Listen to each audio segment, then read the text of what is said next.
CU 메디칼 발표를 시작하겠습니다. 기존에 발표하셨던 분들의 발표를 바탕으로 중간중간 추가하는 방식으로 진행하려 합니다. 주식회사 CU 메디칼 시스템은 생명을 살리는 기업이라는 정신 아래 응급 의료 장비인 심장 충격기를 전문으로 제조, 국내 판매를 합쳐서 세계 70여 국에 수출하는 전문 기업입니다. 국내 최초로 AED를 개발해서 2002년 한국식품의약품안전청으로부터 승인을 받았으며 ISO 9001-2000과 같은 많은 의료기기 규격 마크를 획득을 했고요. 또 일본 JFDA, 미국 FDA 판매를 허가받음으로써 제품의 안전성, 신뢰성과 우수성을 입증받았습니다. 그리고 일반인들도 손쉽게 사용 가능한 제품부터 전문 의료인용 제품에 이르기까지 다양한 종류의 제품을 생산을 하고 있으며 우수한 품질과 세계적으로 높은 경쟁력을 토대로 전 세계 고객으로부터 호평받고 있다고 합니다.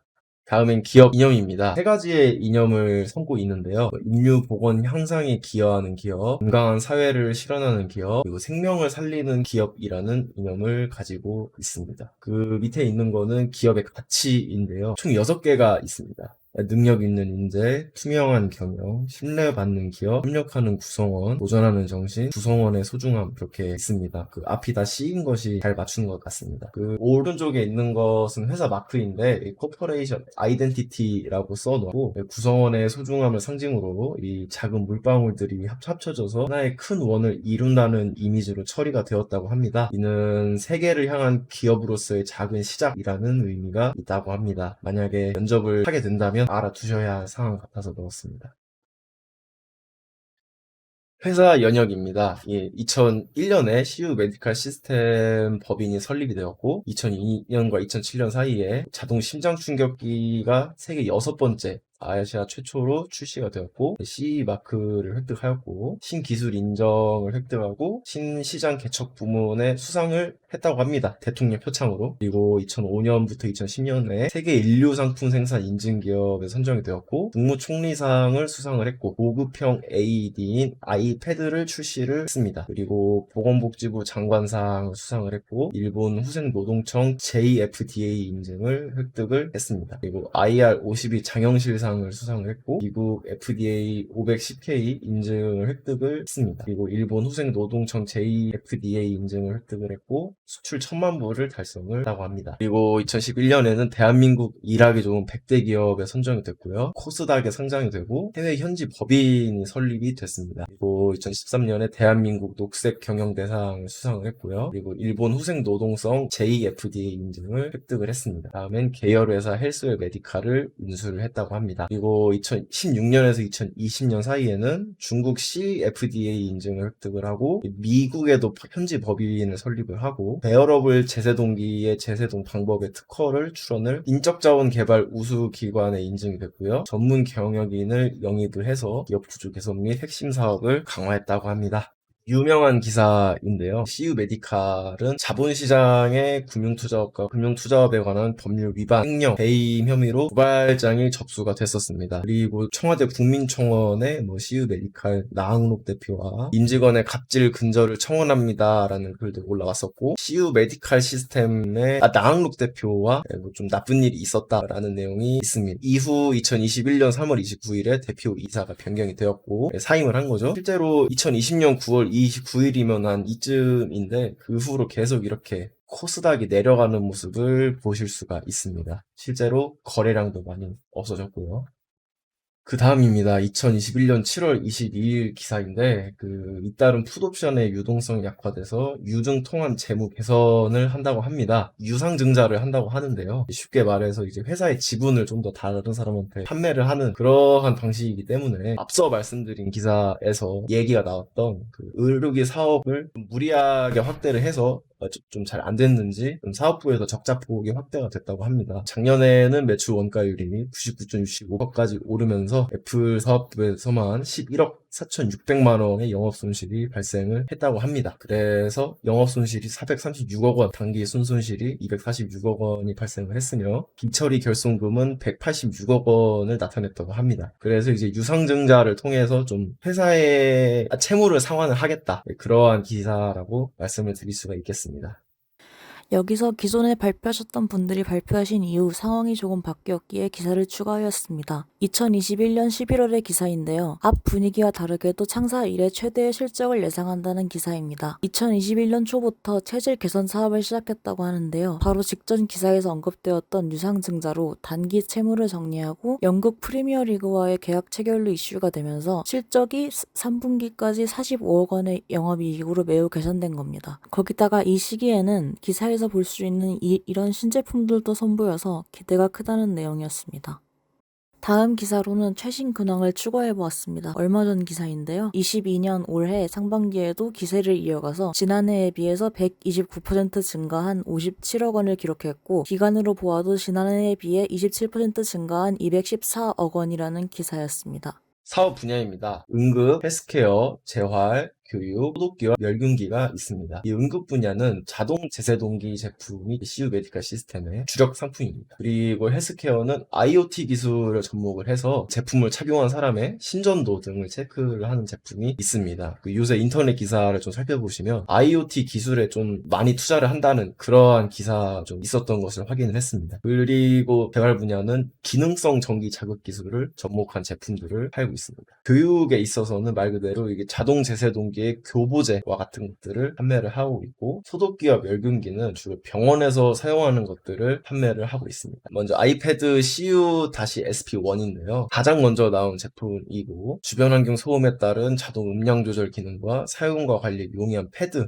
유효기간도 인식이 되고 심폐소생술 가이드 및 감지 기능이 있다고 합니다. 이 오른쪽에 있는 NF1200 제품은 좀 앞서 말씀드린 제품보다는 좀 더 저렴하게 나온 제품인데 좀 휴대성에 좀 초점을 둔 그런 제품이라고 합니다. 이 제품의 관리가 간단하기 때문에 공공장소 비치에 편리한 장점이 있습니다. 그리고 이 밑에 있는 CU-SP2인데요. 이것은 위의 제품과 비교를 할 때 IoT 통신을 이용해서 심전도를 모니터링할 수 있고 프린터도 이용이 가능하게끔 만들었다고 합니다. CU 메디칼 시스템은 이런 IoT 통신 기술로 AED 관제 센터를 만들어서 환자의 모니터링도 가능하게끔 하겠다. 그런 목표를 가지고 있다고 합니다. 이것이 다른 회사의 자동 제세동기와는 차별이 되는 점입니다. 그리고 옆에 있는 거는 모니터링 기능이고 구급 현장에서 사용하기 좋은 제품이고 앞서 말씀드린 제품과 마찬가지로 IoT 통신이 가능하다라는 말씀을 드리고 싶습니다. AED의 원리입니다. 자동 체외식 제세동기라고 하는데 CU 메디칼 시스템에서 주력으로 밀고 있는 제품이고 심장이 어떠한 이유로 정상적인 운동을 하지 못하고 부르르 떠는 상태일 때는 이제 심실세동 상태라고 하는데 AED가 순간적으로 직류 전류를 가해서 심장을 멈추게 하는 것이 기본 원리입니다. 이 심장은 만약에 멈추게 된다면 다시 운동 상태를 회복하려는 기전을 가지고 있는데 간혹 그대로 멈추는 경우가 발생을 할 수가 있습니다. 만약에 심장이 멈춘 상태로 그대로 있다면 AED 안에 있는 페이스메이커가 일정하게 전류 자극을 주거나 아니면 사람이 CPR을 진행하거나 하는 방식으로 심장의 운동 능력을 회복을 시켜야 되고요. 만약에 AED가 직류 전류를 가했음에도 심장이 멈추지 않는다면 계속 심실세동 상태가 지속이 된다면 그러면 좀 굉장히 위험한 상황일 수가 있는 것입니다. CU 메디칼 시스템의 AED 사용법에 대한 영상을 잠시 보고 오겠습니다. 사람의 소중한 생명을 살릴 수 있는 가장 손쉬운 방법. CU 메디칼의 자동 심장 충격기 SP1. 실제로 응급 환자를 발견했을 시에는 어떻게 사용해야 할까요? 우선 쓰러져 있는 사람을 발견하면 환자의 어깨를 두드리며 반응을 확인합니다.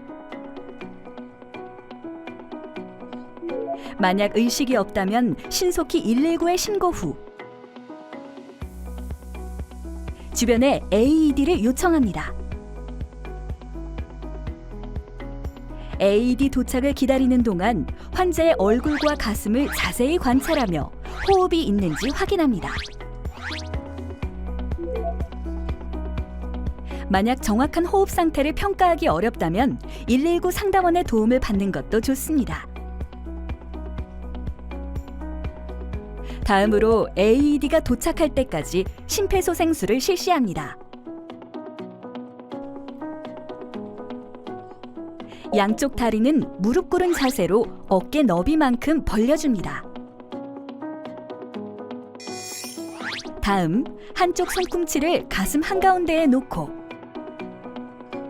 다른 쪽 손꿈치를 첫 번째 손 위에 포갠 뒤 체중을 실어 5cm 깊이로 압박해줍니다. 이때 팔은 심장에 힘이 충분히 가해질 수 있도록 바닥과 90도를 유지해주세요. 또한 자칫 손바닥이 아닌 손가락에 힘이 들어갈 경우 심폐소생술의 효과가 미비할 수 있으니 손가락 끝이 환자의 신체에 닿지 않도록 유의하세요.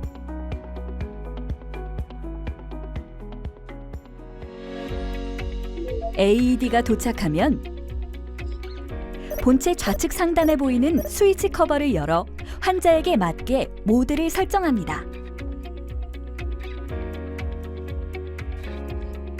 기본 모드는 성인으로 설정되어 있습니다. 만일 환자가 8세 이하, 25kg 이하일 경우 스위치 커버를 열어 소아 모드로 변경해주세요. 환자의 정확한 나이나 몸무게를 알 수 없는 경우에는 성인 모드로 진행합니다.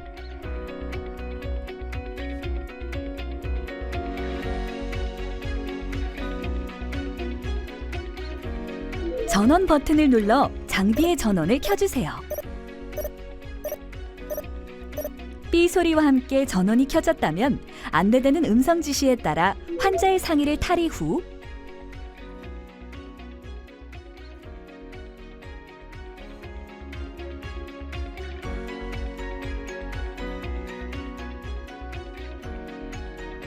제품 하단의 보관함에서 패드를 꺼내 개봉합니다.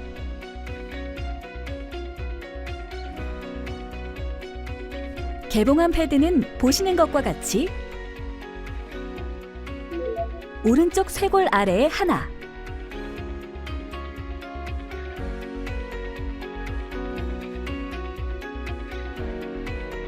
좌측 가슴 아래 갈비뼈에 하나를 각각 부착해주세요.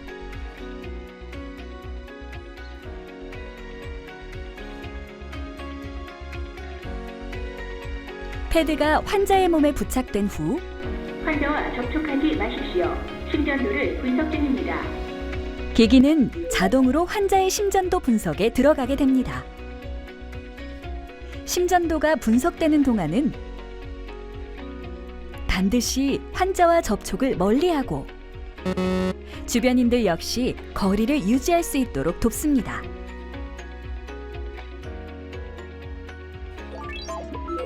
심전도 분석 후 환자에게 전기 충격이 필요하다고 판단되면 음성 안내에 따라 전기 충격을 실시합니다.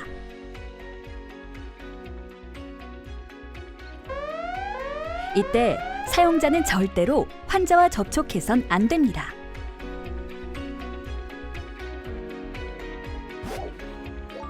이어서 심폐소생술을 실시합니다. 심폐소생술에 대한 도움을 원하는 경우 I 버튼을 눌러 지시에 따라 심폐소생술을 실시합니다.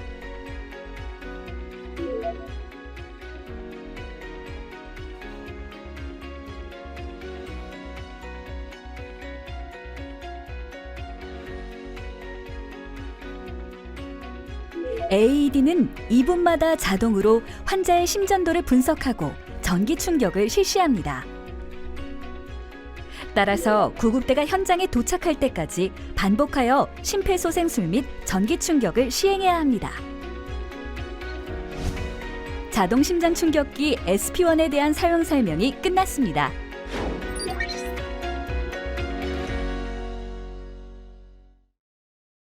그 다음은 헬스케어 제품입니다. 헬스 가디언이라고 하는데 앞서 말씀드린 것처럼 IoT 기술을 접목을 해서 스마트폰 어플과도 연동이 되는 제품입니다. 이 가속도 센서와 블루투스를 사용을 하고 ECG로 심박수를 측정한다고 합니다. 휴대폰 어플과도 연동이 되는 부분이 눈여겨볼 부분이고 예를 들어서 혼자 계시는 좀 아픈 분, 독거 노인이나 환자 등에게 활용할 여지가 많은 제품입니다.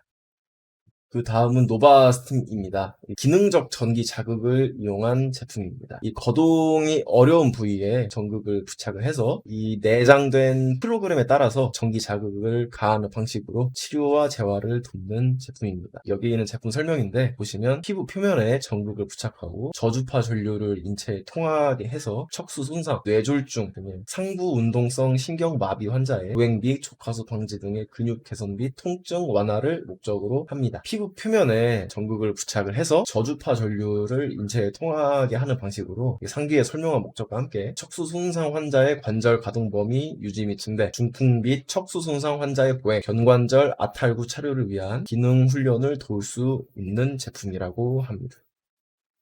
이 FES라고 하는데 기능적 전기 자극의 원리에 대해서 말씀드리겠습니다. 인체는 근육을 움직이려면은 먼저 뇌에서 전기 신호를 받아야 하는데 이상이 생겼을 경우에는 뇌의 전기 자극 생성 기전에 장애가 발생을 하게 됩니다. 뇌졸중 편마비 환자와 같이 거동이 불편한 경우 재활을 위해서 근육을 계속 움직여야 하는데 힘든 경우가 굉장히 많을 수가 있기 때문에 앞서 말씀드린 노바스팀과 같은 제품을 사용해서 기능적 전기 자극을 가하면 상대적으로 손쉽게 근육의 수축과 이완이 가능하기 때문에 그러한 방식으로 재활과 치료를 돕는 방식이 기능적 전기 자극이라고 할 수가 있겠습니다. 다음은 교재들인데요. CU 메디칼에서는 실제 제품뿐만 아니라 교육용의 교보제도 판매하고 있습니다. 실제 제품과는 다르게 실제 전기 충격을 주지 않아서인지 상당히 가격이 저렴한데요. 실제 상황을 연습할 수 있는 여러 가지 시나리오들이 내장되어 있어 교육 목적으로 유용합니다. 그 다음은 멸균기입니다. 멸균 매체는 과산화수소 50% 수용액을 사용한다 하고요. 이 멸균하는 원리는 사용하는 과산화수소가 산소 단일 결합으로 이루어진 물질로 살균력이 강해서 산화제, 표백제 및 소독제로 사용이 되는 매체입니다. 그런데 이제 그것을 이용을 해서 멸균기 내부에서 과산화수소 증기를 내뿜으면 그 과산화수소에 닿은 입자들이 미세 응축을 일으켜서 모든 표면에 미세 응축을 일으켜 균이 버티지 못하고 사멸하는 원리입니다. 아무리 저항성이 강한 미생물이 있다고 해도 세포질과 세포막부터 파괴하기 때문에 세포핵까지 파괴가 돼서 멸균이 되게 되는 원리. 세포핵이 파괴된다는 거는 RNA와 DNA도 파괴가 된다는 의미니까 완벽하게 멸균이 된다. 그렇게 말씀을 드릴 수가 있겠습니다. 바이러스의 공격에 가장 민감하게 반응할 수밖에 없는 곳은 또 있습니다. 바로 병원인데요. 병원은 치료하는 곳임과 동시에 세균과 바이러스에 감염된 환자들을 가장 먼저 그리고 매 시간 마주하는 곳이기도 합니다. 그래서 더욱 위생에 신경 써야 하는데요. 이런 상황을 대비해 우리가 할 수 있는 것이 바로 멸균입니다. 멸균은 살아있는 세포, 특히 미생물을 사멸시키는 작업입니다. 통상적으로 소독 또는 살균과 혼용에 사용하지만 엄연히 그 역할과 의미는 다릅니다. 소독이 물체 표면의 병원균을 제거해 감염력을 잃게 하는 것이라면 살균은 일부 균은 남기고 병원성 균만을 제거하는 것. 우리가 말하고자 하는 멸균은 병원성과 비병원성을 포함한 모든 형태의 미생물을 제거하는 겁니다. 이 증기화된 과산화수소 입자들이 미세 응축을 일으킵니다. 모든 표면에 미세 응축을 일으켜서 모든 표면이 다 사멸이 되고 그리고 공기 중에 날아다니는 그 바이러스나 박테리아까지 다 사멸이 되는 원리입니다. 공간 멸균의 핵심 요소는 바로 과산화수소입니다. 과산화수소 수용액을 순간 증발시켜 발생한 증기를 활용하는 건데요. 증기를 분사하면 멸균 대상 구역이 증기 포화 상태에 도달하면서 미생물의 세포막과 세포질, 핵까지 파괴합니다. 아무리 저항성이 강한 미생물이라도 바이러스의 RNA와 DNA가 파괴돼 멸균하고자 하는 밀폐된 공간의 바이러스를 제거할 수 있는 것이죠.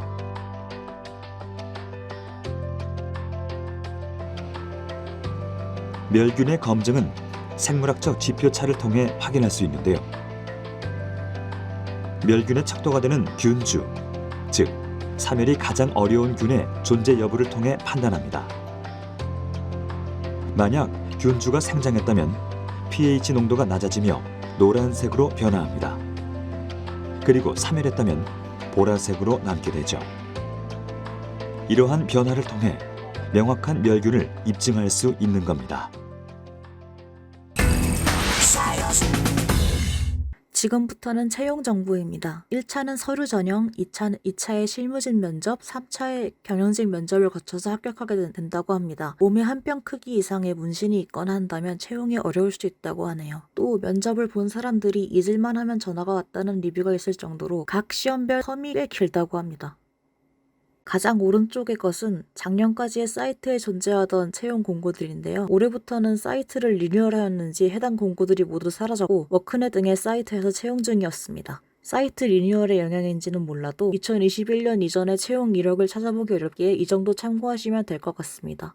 작년까지는 한동안 연구직을 채용하지 않았다고 하던데 올해는 현재, 그러니까 바로 지금 연구실 소프트웨어 개발자를 채용 중이어서 가져와 보았습니다. 지원 자격과 근무 조건, 고용 형태들은 이러한데요. 직무 내용을 한번 보시면 프로텍스 ARM, MCU 기반, 그리고 기타 MCU를 활용한 의료기기 시스템 설계하고 저전력 운영을 위한 펌웨어 설계, 그리고 기타 프로그래밍과 의료기기 기술 문서를 작성한다고 합니다. 보아하니 시스템 설계 프로그래밍도 하고 규격도 하고 하는 것이 저희 이공학과가 딱 유리한 내용이 아닌가 합니다. 접수 마감일은 딱히 없는 걸로 보이고요. 전형 방법은 서류와 면접으로 진행되며 접수 방법은 워크넷이나 이메일로 가능하다고 합니다. 제출해야 할 준비물은 이력서, 자기소개서 같은 기본적인 정도면 되는 것 같습니다.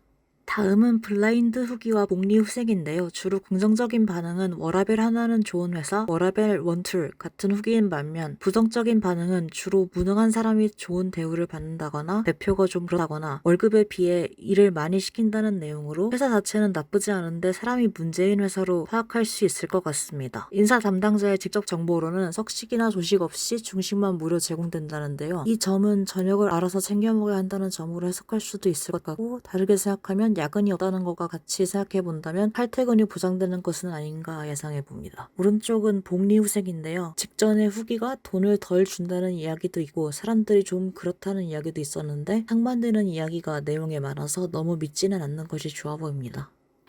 다음은 사람인 후기인데요. 후기상으로는 야근은 없는 편이고 연차는 자유로워서 확실히 널널해 보이는 반면에 돈 받을 사람도 없고 성과급도 주지 않아 일하는 데 성취감을 적을 것 같네요. 아까 보았던 블라인드 후기를 지지해주는 느낌입니다.